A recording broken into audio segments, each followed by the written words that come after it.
আপনি যদি বিস্ময়কর প্রকৃতির চারপাশে একদিনের পিকনিক করতে যেতে চান, তাহলে আপনারই পাশে রয়েছে পাহাড়।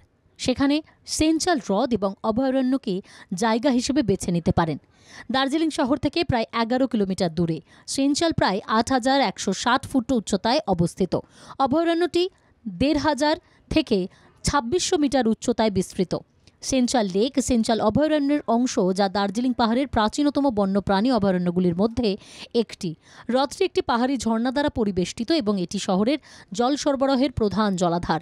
সরু লম্বা সেঞ্চাল হ্রদ চারিদিক থেকে গাছপালা আর বনে ঘেরা, তবে মূল বন এলাকাটি হ্রদ থেকে কিছুটা দূরে। বনের ৪০% প্রাকৃতিক এবং মানুষের তৈরি।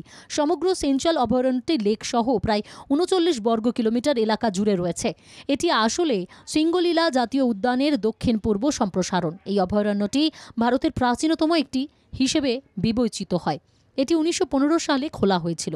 যদিও অভয়ারণ্যে প্রবেশ সীমিত, আপনি জোরে বাংলোতে রেঞ্জারের অফিস থেকে বিশেষ অনুমতি নিতে পারেন এবং এলাকাটি ঘুরে দেখার জন্য গাইড নিতে পারেন। একটি রাস্তা অভয়ারণ্যের মধ্য দিয়ে যায় এবং আপনি চালককে গাড়ি চালিয়ে যেতে বলতে পারেন।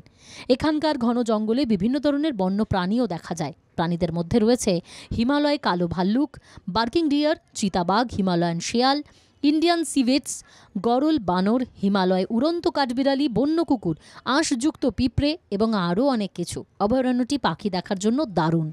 আপনি সাধারণত গোল্ডেন ব্যাক কাঠঠোকরা, পান্না কোকিল, কালো পিঠযুক্ত তিতির, লাল জঙ্গল ফাউল, হর্নবিল, বাবলার, সানবার্ড ইত্যাদি দেখতে পারেন। আপনি যদি চান খুব ভোরে টাইগার হিল থেকে সূর্যোদয় দেখার পরিকল্পনাও রাখতে পারেন। তাহলে সেঞ্চাল লেকে একটি দিনের ঘুরে আসার পরিকল্পনা আপনাকে নতুন অভিজ্ঞতার সাক্ষী করতে পারে।